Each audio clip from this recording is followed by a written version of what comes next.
शुक्लां ब्रह्म विचार सार परमां माद्यां जगत व्यापिनी वीणा पुस्तक धारिणी भयदां जाड्य अंधकारापहां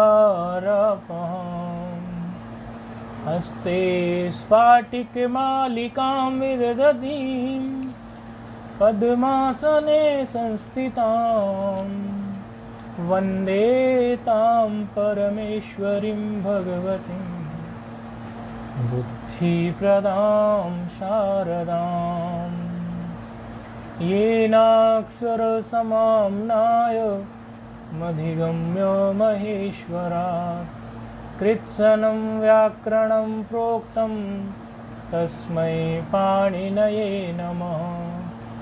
वाक्यकारं वररुचिं भाष्यकारं पतञ्जलिं पाणिनिं सूत्रकारं च प्रणतोऽस्मि मुनित्रयम् नत्वा सरस्वतीं देवीं शुद्ध्यां गुण्यां करोम्यहं पाणिनीये प्रवेशाय लघुसिद्धान्तकौमुदीम्।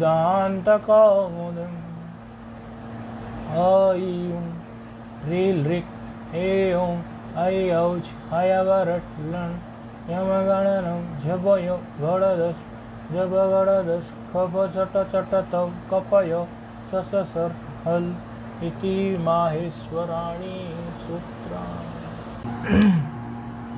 अंशु धातु पर विचार चल रहा है। ये धातु को लेकर उपसर्ग या कुछ अव्यय इत्यादि लेकर कई सारे रूप बने थे और पूर्व के पाठ में जो अंतिम रूप सिद्ध किया था हमने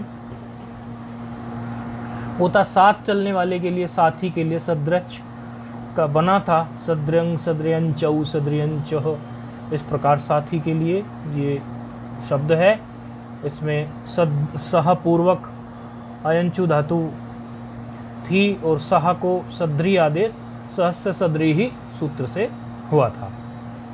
अब जो है धातु हमारी वही की वही है, अंश धातु ही है और अब की बार क्या लिया है, तिरस पूर्वक।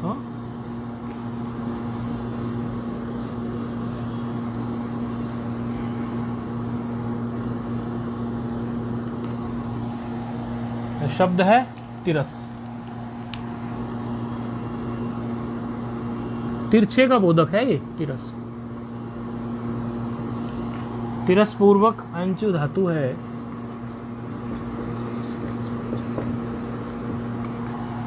और उसी प्रकार से हमारा जो है क्विन प्रत्यय में हो जाएगा। क्विन प्रत्यय आप जानते ही हैं, ऋत्विक दद्रिक करते ही आ रहे हैं। ऋत्विक दद्रिक शब्द उष्णी जी कुंचामचा से क्विन प्रत्यय करते आ रहे हैं और क्विन प्रत्यय का सर्वापहार लोप हो जाता है, नकार लोप हो जाता है। इस प्रकार की प्रक्रिया अभी सब आई रही है। तो तिरस शब्द को यहाँ कुछ विशेष आदेश करने के लिए सूत्र आ रहा है। जब ये केवल तिरस धन अंशु, तिरस और अंशु ही है, उसी समय पे ये इसको करने आ जाता है। क्योंकि क्विन प्रत्यय आया तो क्विन कैसा था, वह प्रत्यांत तो हो ही गया शब्द। ये अंशु शब्द जो अंश बचा इसमें वो वह प्रत्यांत तो हो ही गया। तो अब जो है यहाँ पर आ रहा है तिरसस्त्रिय लोपे, तिरसस है, इसको इतना उच्चारण कर लेंगे, तिरसस तिर्य लोपे, तिरसस सस तक सकार तक ले लेंगे, तिरसस ऐसे और फिर तिर्य लोपे, इस प्रकार उच्चारण इसका कर लेंगे। छंदवत है ना, क्योंकि तो इसके छंद के हिसाब से ही उच्चारण इसका करना होता है। तिरसस तिर्य लोपे 6394 सूत्र है।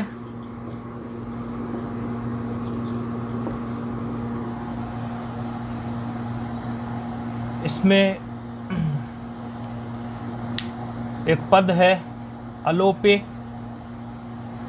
अलोपे एक पद है और तिरसह एक पद है तिरसह एक पद है, तिरी एक पद है, तिरसह एक पद है षष्ठी का,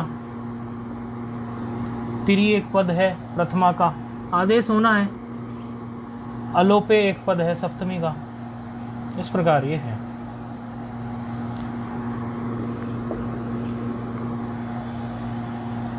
इसमें कल कोई चर्चा कर रहा था, कह रहा था कि हम कोई टीका देख रहे थे, कोई हिंदी की टीका, तो बोले हिंदी की टीका में एक विचार और भी आया हुआ था, स्वामी जी कुछ बताइए उसके बारे में। बोले इसमें जो अनुवृत्ति हम लेके चल रहे हैं, तो कहीं तो अनुवृत्ति जो है वो वा प्रत्यय की अनुवृत्ति मान लेते हैं। किस सूत्र से? विश्वक देवयोश तेरद्रयन चात वा प्रत्यय से, 6391 पे ये सूत्र है। विश्वक देवयोश्च तेरद्रयन चताव प्रत्यय, इसी सूत्र से बोले वा प्रत्यय की अनुवृत्ति मान लेते हैं सूत्र में, क्योंकि ये जो 2-4 सूत्र हैं इनमें अनुवृत्ति मानते हैं उसकी। और जैसे समासमी पढ़ा था तो वहाँ मान लिया कि वा प्रत्यय की अनुवृत्ति कई टीकाकारों ने मानी है। बोले कई बार ऐसा कहते हैं कि वा प्रत्यय नहीं, अप्रत्यय की अनुवृत्ति मानेंगे हम तो, वा प्रत्यय नहीं अप्रत्यय की अनुवृत्ति मानेंगे हम तो सूत्र से।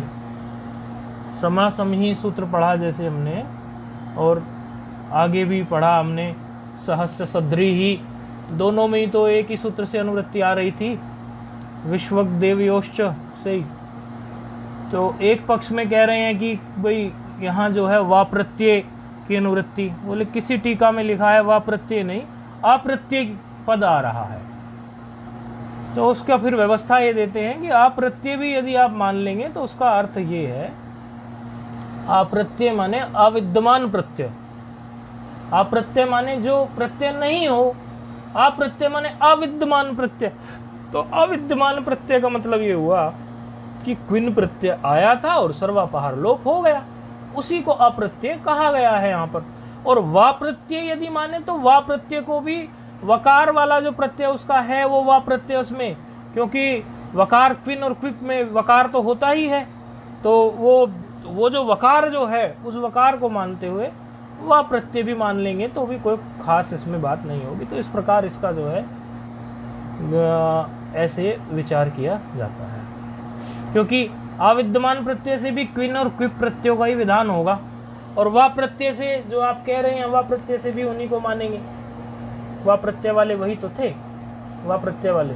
तो इस प्रकार से इसका सलूशन समझ लेंगे। अच्छा, पुनः लौटते हैं अपने सूत्र पर। सूत्र क्या कह रहा है, क्योंकि इसमें भी वही बात है, कई लोग कहेंगे कि वह प्रत्यय माने गया प्रत्यय माने, तो उसका सलूशन दे दिया। तो पदच्छेद हो गया, 3 पद है, तिरसह एक पद है और तिरी एक पद है प्रथमांत, अलोपे एक पद है। अब ये जो तिरस है, तिरस और पर में तिरी है, तो ये विसर्ग को सकार हुआ है, ये तो आप समझ ही गए हैं। अब यहाँ पर सूत्र ने क्या कहा, सूत्र की वृत्ति क्या कह रही है, क्योंकि अभी हमारी स्थिति है तिरस और अयंच धातु हमारे पास है। कह रहे हैं कि अलुप्त अकारे अंशतौ वा प्रत्यांते, वा प्रत्यांते तो है ही अंश धातु, किन प्रत्यय में वा प्रत्यय था ही, बार बार जिक्र आ रहा है।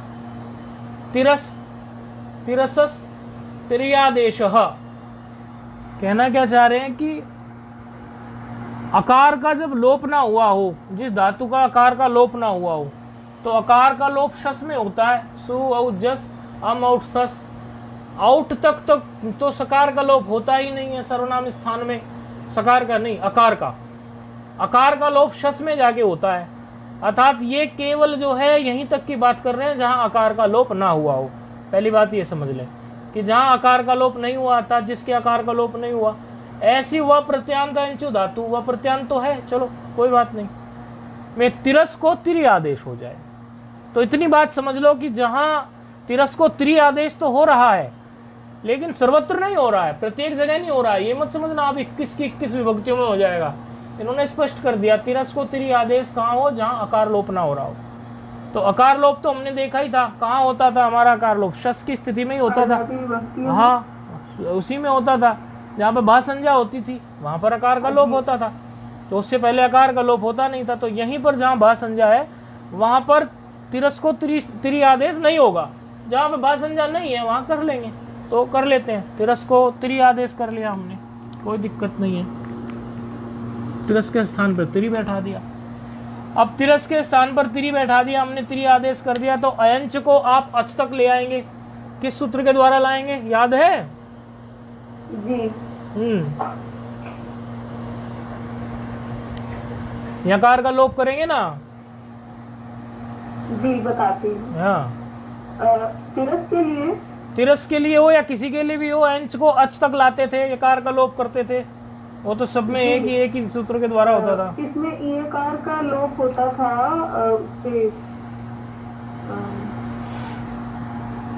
अनिदिताम हलोपदाय। हाँ, तो वहां से अच तक आ जाएगा, है कि नहीं। और पर में सकार है, सुविभक्ति है, पर में सकार है तो सकार का लोप हो जाएगा हमारा। हलगाभ्यो दीर्घास्थितीय प्रत्यम हल से, और संयोगांत से लोप से चकार का लोप हो जाएगा जी। इसमें तिरी आदेश हो जाएगा। पहले नुम का आगम, पहले नुम का आगम करेंगे तिरी अच की स्थिति में। सुनिए हाँ, सुनिए हम एक्सप्रेस नहीं बनिए। अरे सुनाई नहीं दे रहा क्या, स्पीकर काम नहीं कर रहा हमारा। संयोग संज्ञा होगी हलो अंतरा संयोग से, फिर उसके बाद पिन प्रत्यय से। उधर सुनता भी है क्या, उधर हमारी आवाज भी जाती है क्या जी? हमने बीच में रुकने को बोला, आप एक्सप्रेस हो गए। वो सुनाई नहीं। हाँ, वो आपने सुना नहीं, सुनना चाहिए ध्यान से। हमने बोला रुक जाइए, जितना प्रश्न पूछे क्योंकि उतना ही बताना चाहिए, फिर वो फ्लो टूटता है, फ्लो टूट जाएगा। फिर जितना पूछे उतना बताना चाहिए, उतना ही मात्र पूछना था, बाकी हमें बताना था। ठीक है, उसमें नुम का आगम अच में कर लेंगे। नुम का आगम कर लेने से फिर चकार का लोप हो जाएगा, तो तिरी और अच की स्थिति आ जाएगी। नुम का आगम होके नुम का आगम, चकार का लोप हो जाएगा, अन रह जाएगा। अन के नकार को पिन प्रत्यय कुहू से नकार आदेश हो जाएगा, और इको यणची से तिरी का जो इकार है उसके स्थान पर यकार आ जाएगा। ये समझ में तो आया होगा जी? आगे तो ये क्या बन जाएगा, तिर्यंग। ये तिर्यंग क्या होती है, ये योनि है जो टेढ़े चलने वाली योनि होती है ना। तिर्यंग योनि टेढ़े चलने वाली, मनुष्य को छोड़कर बाकी सब आड़े टेढ़े ही चलते हैं। पशु पक्षी सांप सब तिर्यंग योनि हो गई इस तरह से। तो उन्हीं के लिए शब्द है, पशु पक्षी इत्यादि के लिए। तो ये रूप सिद्ध हो गया प्रथमा विभक्ति के एक वचन का तिर्यंग। अब बाकी तो वही की वही प्रक्रिया है, इसमें कोई विशेष तो है नहीं। तो प्रथमा के द्विवचन में त्रियंचौ, त्रियंचः, त्रियंचम, त्रियंचौ, इसमें देखो यहाँ जो सस की बात आई, सस में यहाँ पर इसको त्रि आदेश नहीं हुआ, तिरस शब्द को त्रि आदेश नहीं हुआ, तो तिरस ही है ये, तो तिरस ही है। और पर में क्या है, अच, और अच में, पर में अच का जो है, तिरस से पर में जब अच है, अच की स्थिति में अकार का लोप किससे हो गया, अचह सूत्र से। तो चकार मात्र शेष बचा। स्थिति क्या आई, थोड़ा लिख दे रहे हैं हम।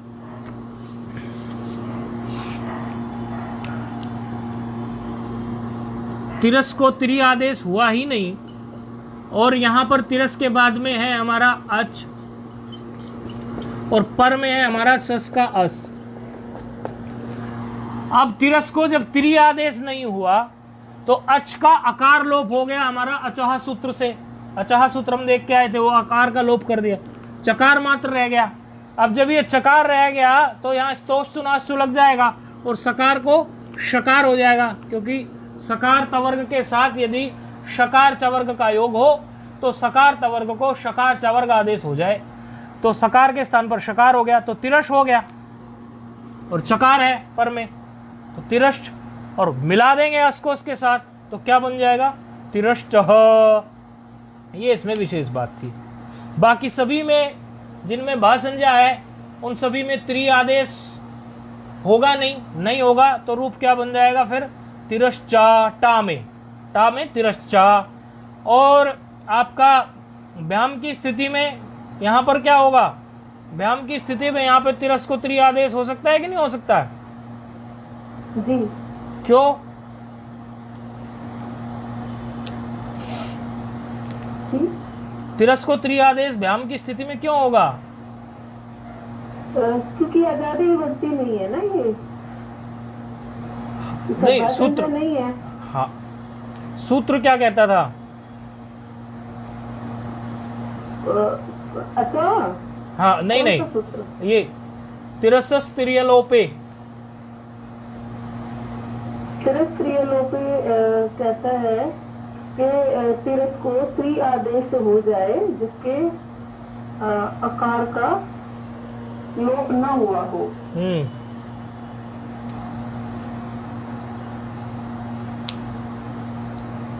ठीक है, नहीं होगा तो त्रि आदेश हो जाएगा। तो त्रि आदेश होने से, क्योंकि यहां आकार का लोप नहीं हुआ ना व्यायाम की स्थिति में, तो त्रि आदेश कर दीजिए। त्रि आदेश करने के बाद में आपको उसी तरह से पूरी प्रक्रिया पालन कर लेंगे तो रूप बन जाएगा त्रियक भ्याम, त्रियक भीही। और यहाँ जहाँ पर आकार का लोप हुआ वहाँ पर तिरश्चे, क्योंकि वहाँ पर त्रि आदेश नहीं होगा। त्रि आदेश नहीं होगा तो अब बोर्ड वालों को नहीं दिख रहा होगा, थोड़ा इलेक्ट्रिसिटी कटी है, लेकिन सुनते रहेंगे, श्रवण करते रहेंगे, कोई दिक्कत नहीं है। तो त्रियक भ्याम त्रियक भीही, तिरश्चे त्रियक भ्याम त्रियक ब्यह, तिरश्चह त्रियक भ्याम त्रियक बह। ये समझ आ रहा है ना? तिरश्चह तिरश्चोहो तिरश्चाम, समझ आ रहा है ना? तिरश्ची तिरश्चोहो। अब यहां पर का और शा मिल जाता है ना, क्योंकि त्रि आदेश है। त्रि से फिर यकार हो गया, फिर का और शा मिल गया यहां पर, क्योंकि चौकू से क्या हो गया? ककार आदेश हो गया। फिर ककार आदेश हो जाने से क्या हो गया? उसको का और पर में सा है तो आदेश प्रत्यय सकार को मूर्धन्य शकार हो गया, तो तिर्यक्षु ऐसा रूप सिद्ध हो गया। हे तिर्यंग, हे तिर्यंचौ, हे तिर्यंचा। बैठ के बनाएंगे, समझ में आ जाएगा। अब बोर्ड की अपेक्षा मत करना क्योंकि अंधेरा है, लेकिन हम समझाते रहेंगे और चलता रहेगा, कोई दिक्कत नहीं है, क्योंकि आवाज तो आती रहेगी। बोर्ड थोड़ा ऐसे ही दिख रहा होगा, धुंधला जैसा, या नहीं भी दिख रहा होगा। बोर्ड थोड़ा बहुत दिख रहा है क्या? जी दिख रहा है। हम दिख रहे हैं, बोर्ड दिख रहा है इसमें? एक मिनट, हम स्वयं चेक कर लेते हैं।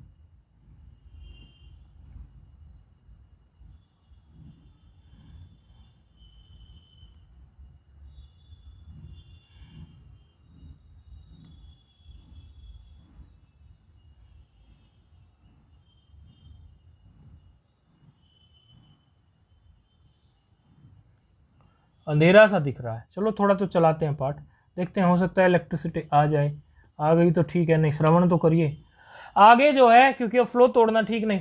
आगे फिर अभी तक हमने देखा था, अंश धातु को गति रूप में देखा था।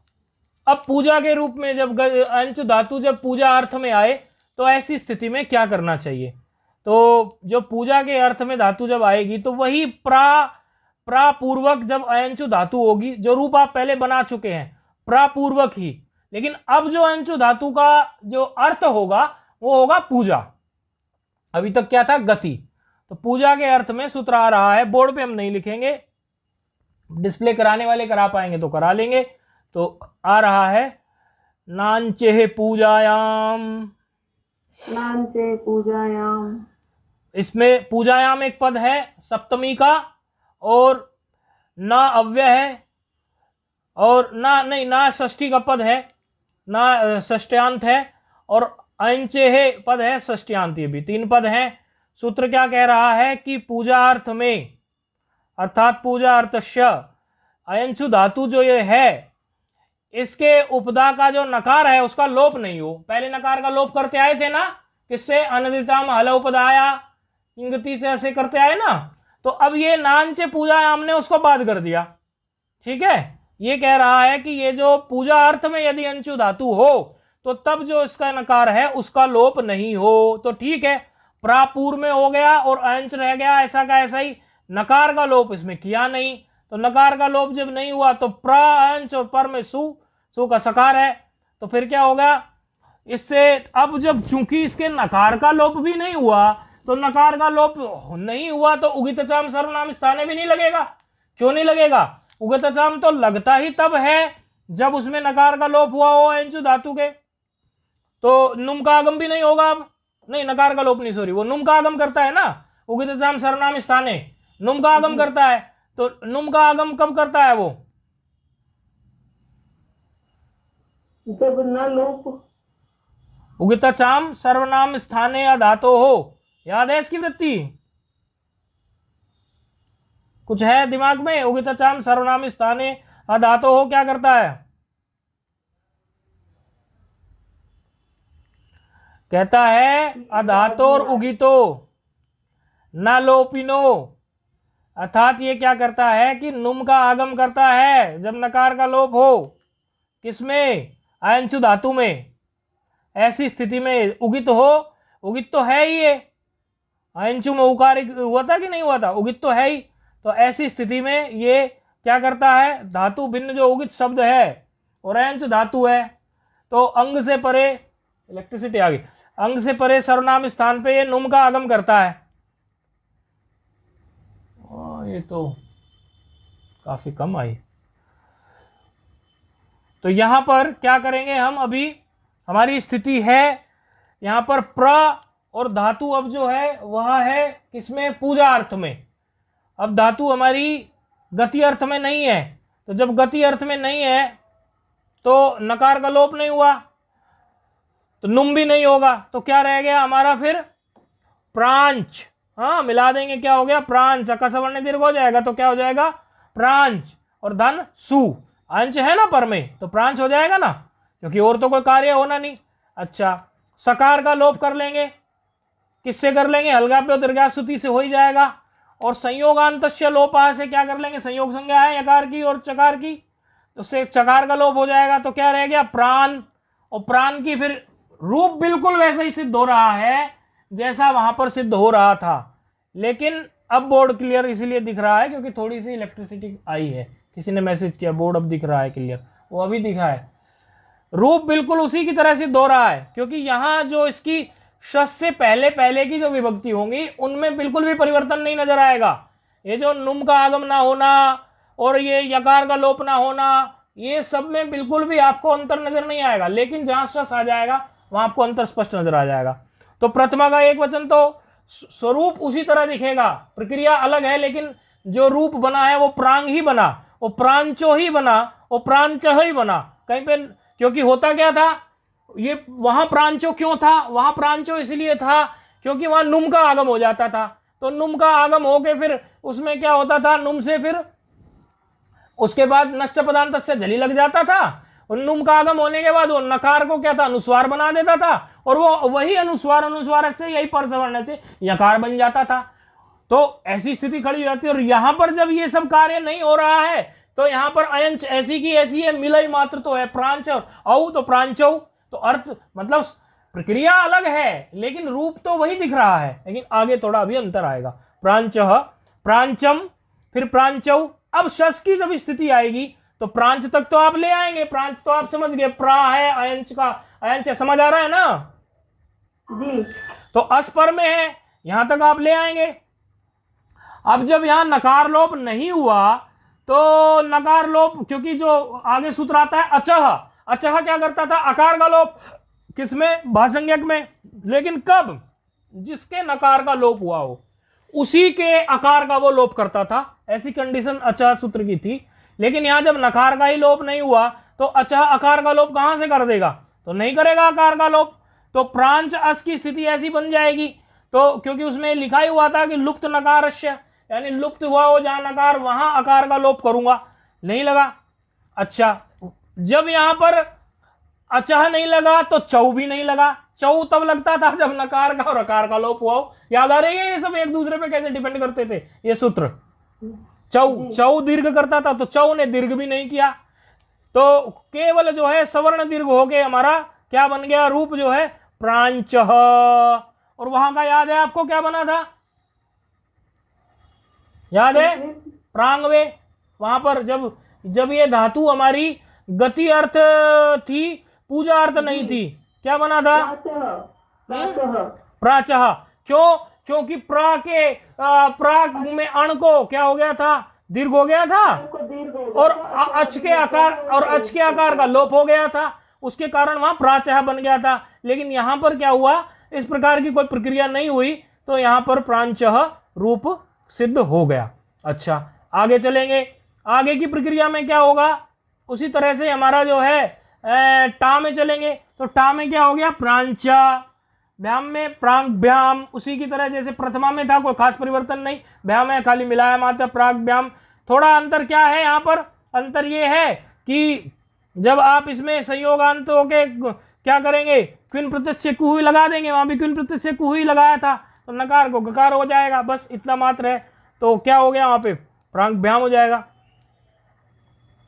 ठीक है, अब जो है दो ही तो कार्य हुए, संयोगांत से लोपा से लोप हो गया। किसका लोप हो गया, संयोग के चकार का लोप हो गया, चकार का लोप हुआ है, क्योंकि क्या था, प्रांच धन भ्याम था ना, तो पहले चकार का लोप कर दिया संयोगांत से, फिर क्या रह गया, फिर रह गया प्राय। अब कोई ये कहने लगे कि भाई हम तो इसमें ये भी मानेंगे कि भाई यहाँ तो निमित्त चला गया तो नैमित्त चला गया, तो उस दृष्टि से देखो तो प्राण हो जाएगा, तब भी नकार को भी गकार ही आदेश होने वाला है क्विन प्रत्यय कुहू को, और यकार को भी क्विन प्रत्यय कुहू से गकार आदेश ही होने वाला है, तो प्रांग भ्याम ही बन गया। प्रांग भी ही, प्रांचे प्राग्भ्याम प्राग्भ्यः, प्रांचः प्राग्भ्याम प्राग्भ्यः, प्रांचः प्रांचोः प्रांचाम, फिर प्रांची गी में प्रांचोः। अब यहां जो सुप की स्थिति जो आएगी, सुप की स्थिति में देखो एक आपको सूत्र याद आएगा, आपने पहले देखा होगा, क्योंकि स्थिति हम कहां तक ले आएंगे, पहले खींच तक, प्रांग तक तो हम खींच के ले आएंगे, और पर में सुप है, प्रांग तक तो खींच के लाने की प्रक्रिया आप जान ही गए, और पर में सुप है, तो आप याद करो, आपने सूत्र पढ़ा था, गणों कुक्टुक शरी, सर प्रत्याहार का यदि कोई वर्ण पर में हो, स में से, श और मूर्धन्य शकार, इन तीन में से, तो यहां पर तो है ही सकार है पर में, आदेश प्रत्ययों से वही सकार जो है मूर्धन्य शकार बन गया, तो सर का वर्ण पर में है, और किससे पर में हो, गणों कुक्टुक शरी, यानी कि या तो गकार हो या नकार हो मूर्धन्य, तो यहां तो गकार आ रहा है, ये गकार आगे भी आएगा कहीं में, तो वहां हर जगह जो है गणों कुक्टुक शरी से क्या हो जाएगा, कुक और टुक का आगम होता है। यदि नकार हो तो कुक का आगम, और यदि नकार हो तो यथासंख्य अनुदेश समानाम से टुक का आगम हो जाता है। तो यहां पर क्या है, गकार, तो उससे क्या हो जाएगा, कुक का आगम। कुक के आगम में केवल ककार ही तो शेष बचेगा। देखो वहां पर प्रांग स्टेप तीन चार रूप बने थे, आपको याद आया हो, बिल्कुल ऐसे ही यहां पर जो है फिर ककार को इसी पर एक वार्तिक लिखा गया है, चयो द्वितीयाक्षरी पोस्कर आदि। तो वो पोस्कर के मत में क्या कहा था कि यहां पर ककार को जो है आप द्वितीय वर्ण कर दीजिए, चय के द्वितीय कर दीजिए, तो ककार का द्वितीय, कवर्ग का द्वितीय कौन सा होगा, चय के अंतर्गत आता है ना ककार, तो चय के वर्णों को द्वितीय वर्ण का आदेश कर दीजिए, तो चय के अंतर्गत ही ककार आ गया, और ककार जो है कवर्ग में है, तो कवर्ग का द्वितीय कौन सा है, खकार, तो क्या हो जाएगा आदेश, और विकल्प से कार्य करता है, ये कार्य जो करता है विकल्प से करता है, तो क्या हो जाएगा आदेश, ककार को खकार हो जाएगा, तो क्या बन जाएगा, प्रांग क्षु खकार। और दूसरा जिसमें ककार का ककार ही रह जाएगा, उसमें ककार और मूर्धन्य शकार मिलके हो जाएगा प्रांक्षु। और तीसरा जो विकल्प था जहां पर जो है कुक का आगम ही नहीं होगा, क्योंकि जो गमो कुक्टुक शरी है ये भी तो कुक या टुक का आगम विकल्प से करता है, जहां आगम ही नहीं हुआ कुक या टुक का, ऐसी स्थिति में क्या रह जाएगा, प्रांक्षु। समझ में आया या फिर से बताएं, बोले जी आ गया। इसमें फिर से बता देते हैं, क्योंकि फिर आगे नहीं बताएंगे, आगे के में आएगा। हाँ बोलिए जी, इसमें जो ये शकार है मूर्धन्य शकार, ये प्रांग था पहले, प्रांगधन सु, प्रांगधन सुप था, हाँ प्रांगधन सुप। मूर्धन्य शकार कैसे रह गया है, मूर्धन्य सकार नहीं, मूर्धन्य सकार तो आदेश प्रत्ययों से सकार को शकार नहीं हुआ है, वो तो हो गया है आदेश प्रत्ययों से, लेकिन गकार को भी तो ककार हुआ है ना, गकार कहाँ मिल गया, प्रांग धन सु, हाँ प्रांग धन सु जी, इससे आगे बता दीजिए। हाँ यही तो हम बता रहे थे, स्थिति है प्रांग धन सु, ध्यान से सुनेंगे, स्थिति है प्रांग धन सुप, सुप का है ना सु, बोर्ड पे दिख रहा होगा तो थोड़ा लिख रहे हैं, प्रांग धन सुप का सु है, सुप पे पकार तो चला गया, मैंने सुप ही सु ही रख लिया सीधे, ठीक है, पकार तो चला गया लंतम से। अब ये प्रांग की स्थिति में यहां पर सूत्र लगाओ, अब गणो कुक्टुक शरी, आपने पढ़ा था ना, गणो कुक्टुक शरी। ये क्या करता है, यदि गकार हो तो कुक का आगम करता है, और यदि णकार हो तो टुक का आगम करता है, लेकिन विकल्प से करता है, एक पक्ष में आगम करेगा एक पक्ष में नहीं करेगा। ठीक है, हमारा तो गकार है, हाँ, तो इसको क्या कर देंगे हम अभी, कुक का आगम, तो कुक में ककार मात्र शेष रह जाएगा कि नहीं रह जाएगा, कुक के आगम में ककार रह जाएगा, ये तो समझ आती होगी बात जी। ये बीच में हमने बैठा दिया सू के और उसके, कुक का आगम हुआ है ना, तो ये बैठा दिया हमने, तो कुक का आगम हो गया। जब कुक का आगम इसको हुआ, ककार आ गया, तो तुरंत जो है, और दूसरे पक्ष में क्या रह गया, एक पक्ष में आगम हो गया, दूसरे पक्ष में क्या हो गया, प्रांग, और सु ऐसा का ऐसा ही रह गया, और उस सु को आदेश प्रत्यय से शु हो गया मूर्धन्य। आई बात समझ में। अब जिस पक्ष में ककार हुआ था उस पक्ष में किसके द्वारा ककार हुआ था, गो कुक्टुक शरी के द्वारा।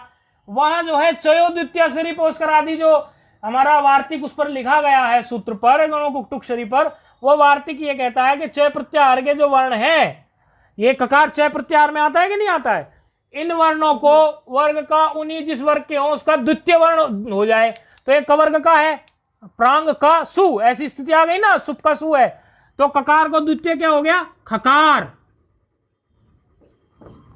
ककार के स्थान पर क्या आदेश हो गया वार्तिक से, खकार।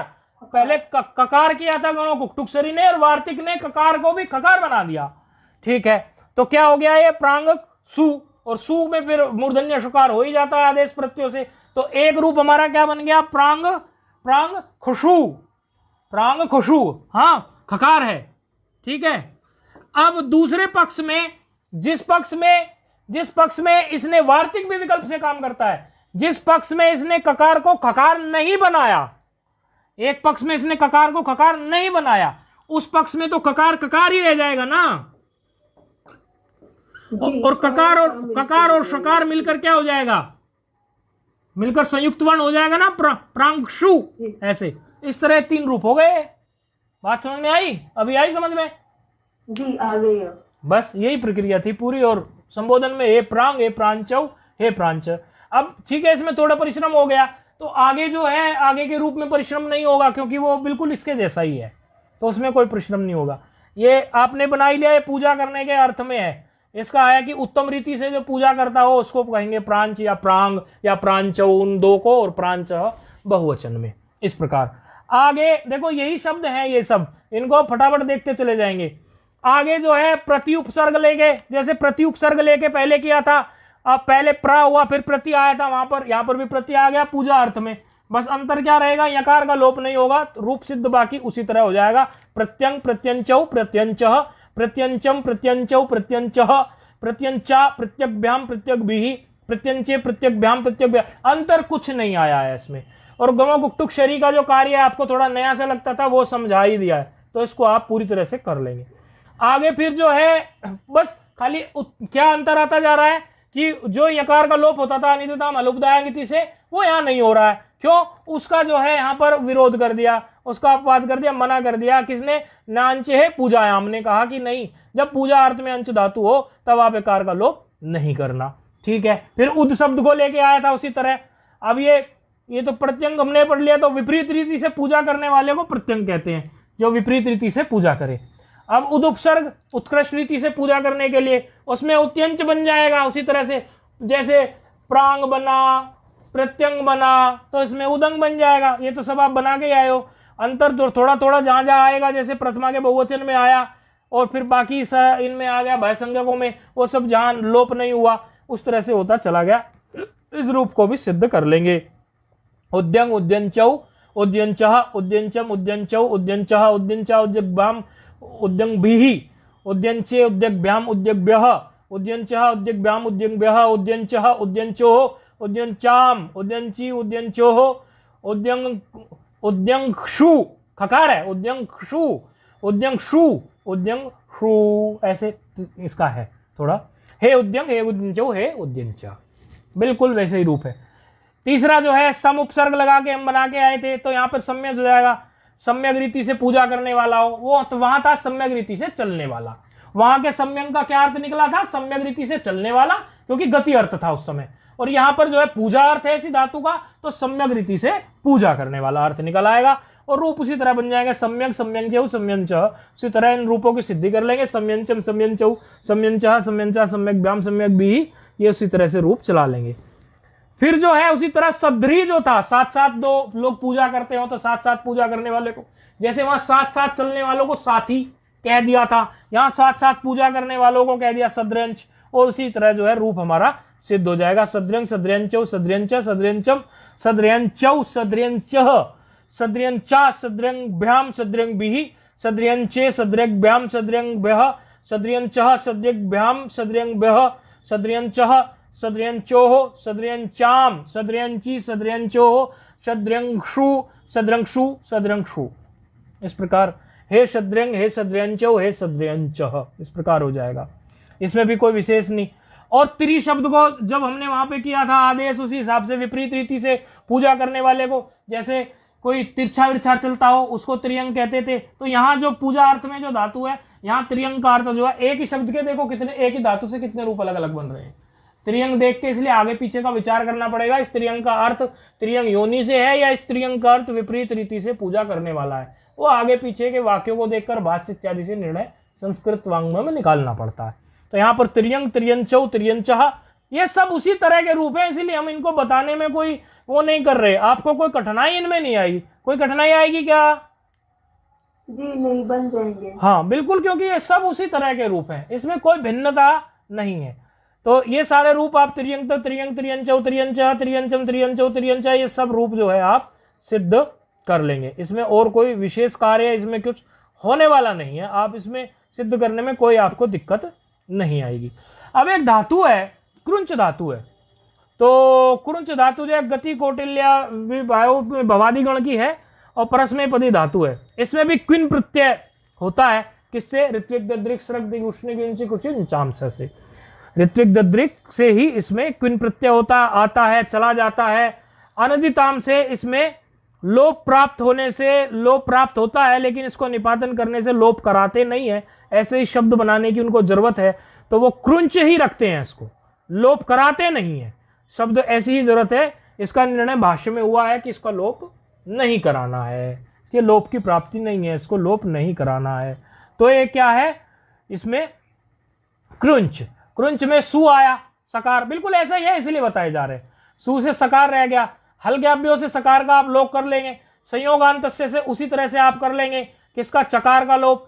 फिर ये यकार की जगह कृन रह गया, नकार। फिर नकार में आप उसी तरह क्या कर लेंगे? कृंग। तो जैसे वहां प्रांग इत्यादि बनते थे तो ये कृंग बन गया। तो बिल्कुल उसी तरह से सारी इनमें यात्रा होती चली जाएगी, कोई कठिनाई नहीं है। कृंग, कृंचौ, कृंचः, कृंचम, कृंचहु, कृंचः, कृंचा, कृग्भ्याम, कृग्भिः, कृंचे, कृग्भ्याम, कृग्भ्यः, कृंचः, कृग्भ्याम, कृग्भ्याम, कृग्भ्यः, कृंचः, कृंचोः, कृंचाम, ऐसे ही। और ये सप्तमी के बहुवचन में आप देख लेंगे वही तरह से, क्या इसमें भी कृंग है, गकार है, तो गकार में गुमों को टुकसरी लगी जाएगा। तो उसी तरह से तीन रूप वहां पे सिद्ध हो जाएंगे। एक और रूप बिल्कुल ऐसा ही है, एक और रूप बिल्कुल ऐसा ही, क्या है? पयोमुख, प्रातिपदिक है पयोमुख। पयोमुख किसको बोलते हैं? बादल को बोलते हैं, क्योंकि जल को जो छोड़ता हो, जल को जो बरसाता हो, जल का जो त्याग करता हो, उसको कहते हैं पयोमुख। पयो जलम मुंचती, उसको बोलते हैं पयोमुख। ये बस एक इसमें थोड़ा फर्क ये है कि ये क्विन प्रत्यांत नहीं है, इसमें क्विप प्रत्यय हुआ है। तो क्विन प्रत्यय से कुहू की जगह इसमें चौहो कुहू लग जाएगा। क्यों? क्योंकि क्विन प्रत्यांत में ही वो लगता था हमारा, जो हम पहले से लगा के आए, क्विन प्रत्यय से कुहू करना तो कवर्ग आदेश ही था, तो चौहो कुहू से यहां पर सर्वत्र जो है आदेश होता चला जाएगा। तो ऐसी स्थिति में यहां पर और कोई विशेष कार्य होगा नहीं इसमें। जैसे ये पयोमुच हुआ, हाँ पयोमुच। अब पयोमुच ये क्विनंत तो है नहीं, क्विबंत है। अब पयोमुच के चकार को कवर्ग आदेश हो जाएगा चौहो कुहू से, तो क्या हो जाएगा? इसको फिर पयोमुख हो जाएगा। अब पयोमुख जब ये हो जाएगा तो फिर इसमें पयोमुख की स्थिति में फिर आपकी वही स्थिति, इसको पयोमुख कर देंगे। और पयोमुख की स्थिति में फिर आप क्या करेंगे? वावसाने, अवसान संज्ञा हो जाएगी, वावसाने लगाएंगे तो पयोमुख, पयोमुख दो रूप बन जाएंगे। ऐसा पहले भी बना के आप लोग आए हो। और पयोमुचौ, बाकी में कुछ परिवर्तन नहीं है, पयोमुच है तो मिलाना है पयोमुचौ, अस में मिलाना है पयोमुचः, अम में मिलाना है पयोमुचम, क्योंकि पयोमुच बने ना प्रातिपदिक इसका, पयोमुच प्रातिपदिक हुआ ना, पयोमुख तो उसका रूप सिद्ध हुआ और पयोमुच इसका प्रातिपदिक था। तो पयोमुच को केवल जो है यहां पर सु में ही तो इसमें क्या लोप इत्यादि होकर और जो है चकार को चोहकू से ककार कर दिया और ककार होने के बाद में जलाम जसवंते से गकार कर दिया, पयोमुख हो गया। और पयोमुख होने की स्थिति में उसके बाद हमने उसको क्या किया, वाह अवसाने से अवसान संज्ञा और यहां पर नहीं विरामो अवसानम से अवसान संज्ञा और वाह अवसाने से यहां जो है इसको चरत्व कर दिया। तो चरत्व करने से विकल्प के रूप में एक पयोमुख रूप बन गया, एक पयोमुख ये हुआ है और कुछ कार्य इसमें हुआ नहीं है, बाकी सब वैसा का वैसा ही है। चोहकू लगाते चले जाना, ब्याम की स्थिति में चोहकू लगेगा और उसके बाद केवल झलाम जसवंते लगेगा। क्यों? क्योंकि अवसान संज्ञा हो नहीं सकती ना, अवसान संज्ञा जब नहीं हो सकती तो नहीं यहां पर फिर हमारा चरत तो नहीं हो सकता, तो प्रयोग ही रहा और व्याम है तो प्रयोग व्याम है, तो प्रयोग भी है। और जहां चकार है वहां सीधे आजादी व्यक्ति के साथ मिला देना है पयोमुचे, इसी तरह से रूप जो है ये सिद्ध हो जाएगा। पयोमुच है पयोमुख व्याम पयोमुख व्याह पयोमुचः पयोमुचोह पयोमुचाम पयोमुची पयोमुचोह पयोमुक्षु। कैसे हुआ? ककार और सकार मिल गए, क्योंकि पयोमुख था और पयोमुच था, पयोमुच से क्या हो गया? पयोमुख हो गया।